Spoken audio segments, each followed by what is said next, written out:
नमस्कार दोस्तों, स्वागत है आपका हमारे इस चैनल धूप धुनुची आरती में। आज जो है मैं आपको सामान्य पूजा के क्रम के विषय में ही एक बार आप लोगों को फिर से बताने जा रहा हूँ, देवी पूजा के सामान्य क्रम। क्योंकि मैंने वैसे तो देखिए पूजा के क्रम के विषय में पहले ही जो है वीडियो आप लोगों के लिए बनाया है। क्रम के ऊपर शायद ऑलरेडी जो है 3 वीडियो ऑलरेडी हमारे चैनल में है। क्या होता है चैनल में जब लोग नए नए जुड़ते हैं और पुराने कुछ लोग भी कुछ दावा करते हैं, मतलब दावा मतलब जो है उनका कुछ मांग होता है तो कि ये सारे जो वीडियो है उस तरीके से नहीं है दादा, आप इस तरीके से एक बना दीजिए।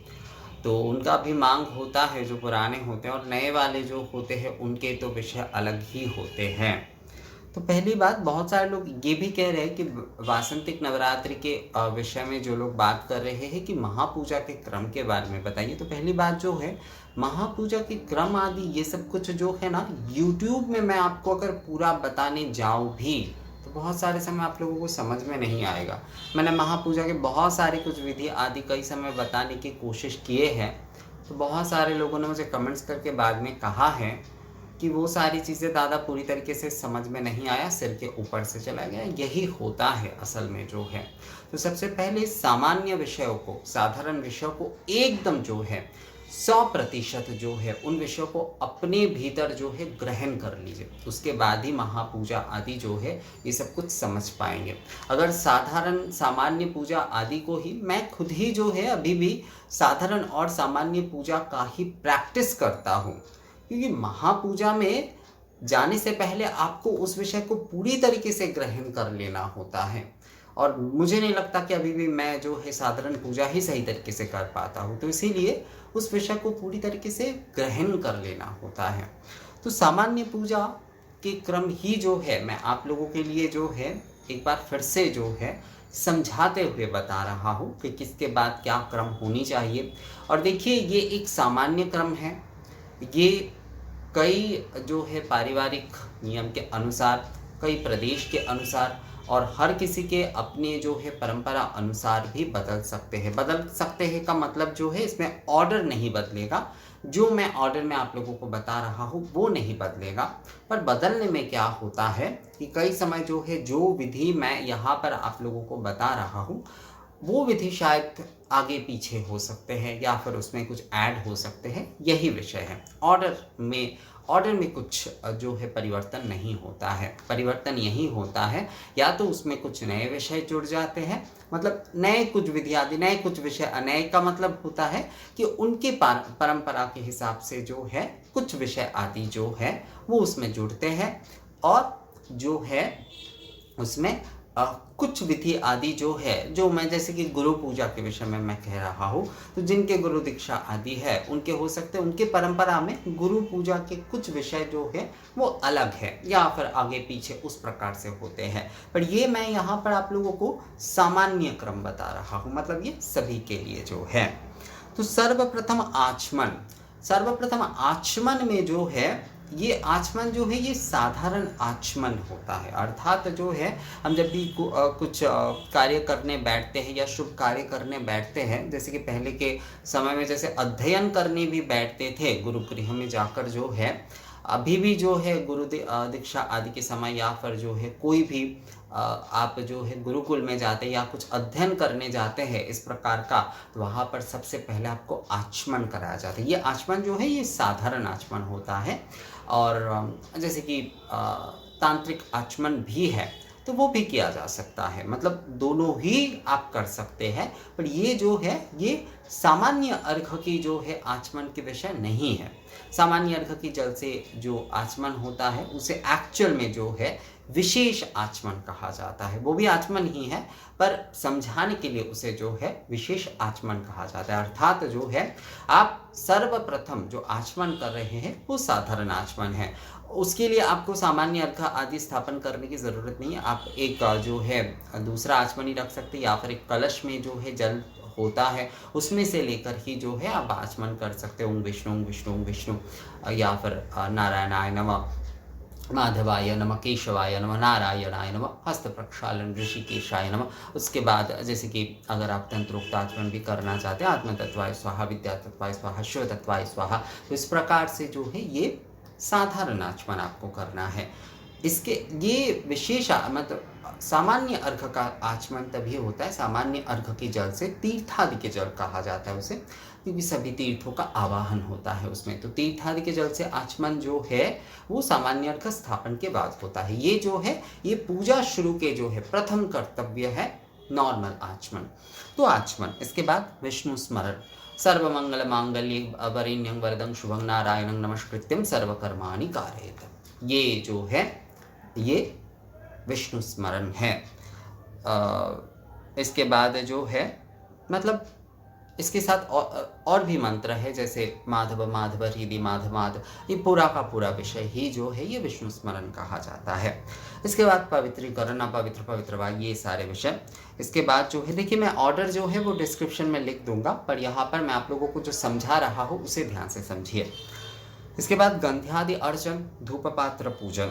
इसके बाद धूप दीप प्रज्वलन, धूप दीप प्रज्वलन करने के बाद जो है मंत्र एक कहा जाता है, धूप दीप प्रज्वलन करते हुए जो है एक मंत्र कहा जाता है, आप लोग जानते ही होंगे।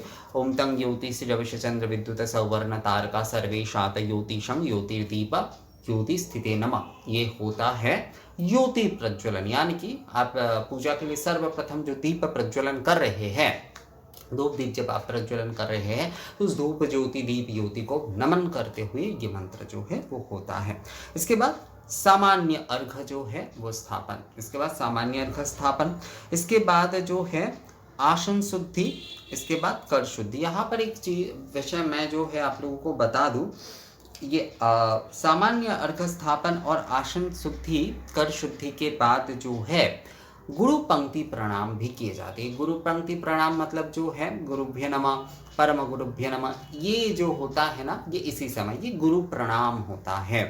विशेषकर जिनके दीक्षा आदि हो गए वो करते हैं, पर ये सभी कर सकते हैं, ये सभी कर सकते हैं, इसमें कोई समस्या नहीं है। ये जो है गुरु पंक्ति प्रणाम कहा जाता है, गुरु प्रणाम कहा जाता है ये जो है। तो आसन शुद्धि, कर शुद्धि, उसके बाद जो है अग्नि और धूप शुद्धि, ये सभी शुद्धि का विषय होता है। आसन शुद्धि आदि के बाद जो है गुरु को प्रणाम कर लिया जाता है, क्योंकि गुरु आज्ञा से ही हम सभी कुछ करते हैं। हमने जिस आसन पर बैठकर हम पूजन करेंगे उस आसन में बैठते ही जो है हम आसन शुद्धि कर रहे हैं। उसके बाद जो है जिन हाथों से हम पूजन करेंगे वो कर शुद्धि कर रहे हैं। उसके बाद जो है हम गुरु प्रणाम करते हैं, गुरु प्रणाम किया जाता है, इसे गुरु प्रणाम कहा जाता है। ये गुरु पूजा के विषय नहीं है, गुरु प्रणाम के विषय कहा जा रहा है। तो ये बहुत सारे लोगों ने मुझे कहा है कि दादा ये बहुत सारे समय देखा जाता है कि बा में गुरुभ्य नमः, परम गुरुभ्य नमः, परमिष्टि गुरुभ्य नमः, परापर गुरुभ्य नमः, दाहिने तरफ जो है गणेशाय नमः, और सम्मुखे जो है जिनकी आराधना हो रहे हैं उनके कहा जाता है, मतलब श्री भगवती दुर्गाय नमः, सम्मुखे श्री भगवती दुर्गाय नमः, इस प्रकार से जो है। तो ये जो होता है ये गुरु प्रणाम होता है। इष्ट और गुरु जिनकी आप आराधना कर रहे हैं, गुरु को प्रणाम करते हुए जो है ये एक सम्मान प्रदर्शन होता है। इसके बाद अग्नि शुद्धि, धूप शुद्धि, वायु शुद्धि, यानी कि अग्नि शुद्धि, धूप शुद्धि, वायु शुद्धि, इसके ऊपर तो वीडियो है ही, आप लोग देख सकते हैं वो वाले। द्रव्य शुद्धि, पुष्प शुद्धि, शुद्धि आदि के विषय जो है ना ये खासकर तंत्रोक्त पूजा में बहुत ज़्यादा जो है, हमारे पूजा देखिए सभी आगम उक्त ही है, जब जो पूर्ण तंत्रोक्त पूजा होते हैं उसमें और भी कई प्रकार की शुद्धि होते हैं, भूत शुद्धि आदि ये सब कुछ, पर ये जो भी सारे मैं बता रहा हूँ ये सभी पूजा के लिए बेसिक है दोस्तों। द्रव्य शुद्धि, पुष्प शुद्धि, इसके बाद मातृका न्यास। मैं यहाँ पर न्यास के विषय में एक बात आप लोगों को बताता हूँ, मातृका न्यास जो है वो आवश्यक है। कोई भी अगर पूजन कर रहे हैं तो मातृका न्यास, कोई और न्यास वो नहीं कर पा रहे हैं तो मातृका न्यास जो है उन्हें करना चाहिए। मातृका न्यास के साथ साथ जैसे जीवन न्यास होते हैं, जैसे कि अंग न्यास, करण न्यास होते हैं, व्यापक न्यास होते हैं, ये सारे जो है ये असल में बहुत सामान्यता से भी अगर न्यास किया जाए तो वो करना चाहिए। और मतलब मातृका न्यास सभी को करना ही चाहिए। कोई अगर पूजन कर रहे हैं तो मातृका न्यास जो है वो करना ही चाहिए। और अगर कोई नहीं कर पा रहे हैं तो अपने जो इष्ट मंत्र है, जिनके वो पूजा कर रहे हैं, जिनका आराधना है, उनके मूल मंत्र में जो है अपने श्वास को समर्पण करें। पर मातृका न्यास को मूल कहा गया है। तो मातृका न्यास के साथ साथ साधारणता से अगर न्यास की बात की जाए, मतलब न्यास विधि की अगर बात की जाए कि हमें कितने न्यास करनी चाहिए, तो मातृका न्यास, जीवन न्यास, अंगन न्यास, करण न्यास और व्यापक न्यास, ये 5 न्यास जो है करना ही चाहिए। बाकी और भी विस्तार के न्यास है, जैसे मातृका न्यास में मातृका न्यास, बाह्य मातृका न्यास, ये सभी के सभी जो है न्यास विधि विस्तार में, जब आप देखिएगा बिलमठ आदि में दुर्गा पूजा होती है तो वहाँ पर ये सभी के सभी न्यास जो है वो किए जाते हैं। न्यास दक्षिणेश्वर मंदिर में भी काली पूजा जिस दिन होती है वहाँ पर न्यास किए ही जाते हैं। तो जहाँ पर विस्तार में पूजन हो रहे हैं वहाँ पर ये सभी के सभी किए जाते हैं, पर साधारणता जो है आपको मातृका न्यास करना ही चाहिए। उससे आगे भी आप जो है एक न्यास विधि अगर करना चाहते तो उसमें आपको मातृका न्यास, जीवन न्यास, करण न्यास, अंग न्यास, करण न्यास, व्यापक न्यास, ये जो है ये 5 कम से कम जो है वो आपको करना चाहिए। बाकी तो विस्तार में ऋषि न्यास आदि बहुत कुछ है दोस्तों, न्यास बहुत विस्तृत है और अकेले सभी न्यास जो है वो करना संभव भी नहीं होता है। तो न्यास विधि होगा इसके बाद जो है। इसके बाद जो है कलश जहाँ पर रखेंगे आप, वहाँ पर अष्टदल अंकन आदि के साथ जो है वेदी शोधन आदि करते हुए वहाँ पर अष्टदल आदि बनाते हुए जो है, अब इसके बाद कलश स्थापन। कलश स्थापन के बाद जो है कलश पर अग्नि के 10 कला के पूजन, कलश के जो मंडल होते, जो आपने जो है अष्टदल बनाया है, एक जन ने मुझसे पूछा था कि दादा उसे बन्ही मंडल भी कहा जाता है। बन्ही का मतलब होता है अग्नि, तो इसीलिए जो है उसमें अग्नि 10 कला के पूजन भी जो है किए जाते हैं, अग्नि के 10 कला के पूजन किए जाते हैं। और कलश स्थापना के बाद जो है जो कलश होते हैं उसके ऊपर सामान्य सर्वदेवता के पूजन होते हैं। मतलब सामान्य मतलब जो है सर्व देवताओं के एक सामान्य पूजन होता है गंध पुष्प से, जैसे कि एत गंध पुष्प सूर्या नमित गंध पुष्प दुर्गा नमित गंध पुष्प शिवा नमित गंध पुष्प नारायण नमित गंध पुष्प लक्ष्मी नमित गंध पुष्प नारायणाय नमः सरस्वती नमः एत गंध पुष्पे तिथिभ्य नमित गंध पुष्प माशिभ्य नमः। इस प्रकार से जो है कलश के ऊपर जो है सभी देवी देवताओं के, तिथियों के, नक्षत्रों के, गंगा यमुना सभी के जो है एक सामान्य पूजन जो है वो किए जाते हैं गंध पुष्प से। कलश स्थापना के बाद जो है ये पूजन किया जाता है दोस्तों। इसके बाद जो है प्राण प्रतिष्ठा, विग्रह में पूजन हो रहे हैं तो प्राण प्रतिष्ठा विधि होंगे अगर विशेष पूजन हो रहे हैं वहाँ पर। इसके बाद गुरु इष्ट गणेश आदि पंचदेवता के पूजन, गुरु इष्ट गणेश आदि पंचदेवता के पूजन, गुरु पूजन। इसके बाद जो है जो आपके इष्ट है, जिनके आप नित्य पूजन करते हैं, जिनके आप दीक्षित हैं, उनके पूजन, गणेश आदि पंचदेवता के पूजन जो है अब आपको करना होगा। इसके बाद जिनकी मूल पूजा हो रहे हैं, प्रधान पूजा, उनके ध्यान मंत्र के साथ जो है उनके ध्यान मंत्र कूर्म मुद्रा में, गायत्री के साथ भी कूर्म मुद्रा में आप उनका ध्यान कर सकते हैं। मतलब जिनके पूजन हो रहे हैं उनके गायत्री, जैसे दुर्गा पूजा हो रही है तो दुर्गा गायत्री। इसके बाद मानस उपचार पूजा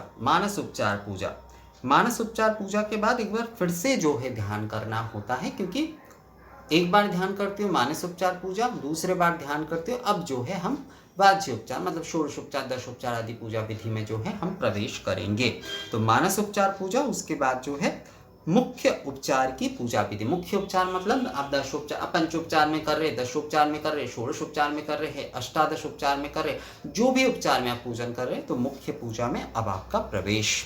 उपचार संपूर्ण के बाद उपचार संपूर्ण, पुष्पांजलि और आरती, अंग देवता, आभरण देवता आदि के पूजन, जैसे अष्टशक्ति आदि के पूजन होते हैं। इस प्रकार के जो भी सारे विषय होते हैं वो सारे पूजा जो है वो किए जाएंगे। जैसे दुर्गा पूजा के समय नव दुर्गा के पूजन करना होता है, चंडिका, चंडनायिका, इन सभी के पूजन करना होता है, ब्रह्मानी, कौमारी, महालक्ष्मी, इन सभी अष्टशक्तियों के पूजन करना होता है। अष्टशक्ति के पूजन जैसे काली पूजा हो, जगद्धात्री पूजा, दुर्गा पूजा हो, अन्नपूर्णा पूजा, सभी में करना होता है। लक्ष्मी पूजा में जैसे अष्टलक्ष्मी के पूजन करना होता है। तो ये आभरण पूजा आदि।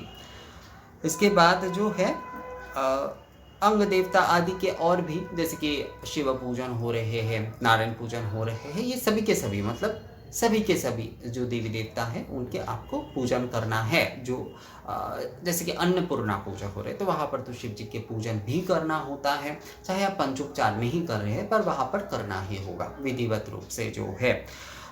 देखिए, प्रधान पूजा जो है वो आपको षोडशोपचार या दशोपचार से ही करना चाहिए, और बाकी के बाकी पूजा जो है आप पंचोपचार से कर सकते हैं, गंध पुष्प से भी कर सकते हैं।